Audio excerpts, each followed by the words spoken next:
ধুস, এইরকম শীতকালের দিনে চিকেন ব্রেস্ট পিস যদি ফ্রিজে থাকে, কার না ইচ্ছা যাইবে চিকেন কাটলেট, চিকেন পকোড়া, ভাজাভুজি কফির সাথে খাবার। সারা বিকেল ধরে ঘাম জড়িয়ে একদম সুন্দর বানিয়ে নিয়েছিলাম ধনেপাতা চিকেন কাটলেট, কিন্তু আমি তো জানতামই না ওটা চিকেন মোমো বানানোর জন্য রাখা হয়েছিল। কি করা যায়, আবারও অশান্তি, আবারও ঝামেলা। তাই আমি একদম চিকেনটাকে আগের অবস্থায় করে দিয়েছিলাম। দেখতেই পাচ্ছ কড়াই একদম ডুবো তেলে ভেজে নেওয়া চিকেন কাটলেটটা একদমই তেল থেকে আগের অবস্থায় তুলে নিয়েছি। তারপর ওই চিকেনের গায়ে লেগে থাকা ব্রেড ক্রামস গুঁড়োগুলো প্রত্যেকটা একটা একটা করে সরিয়ে নিয়ে ডিমের কোডিংয়ে দেওয়া ভিজে অবস্থা থেকে শুকনো করে নিয়ে একদমই ময়দাগুলোকে ভালো করে ঝরিয়ে একদম ম্যারিনেটেড অবস্থায় রেখে দিয়েছি।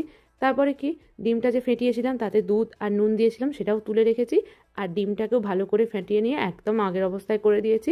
গোটা ডিমটাকে নিয়ে ট্রেতে রেখে দিয়েছি। তারপর ব্রেড ক্রামস থেকে নুন আর গোলমরিচ গুঁড়োটা ভালো থেকে আলাদা করে নিয়েছি, যাতে একদমই কেউ না বুঝতে পারে।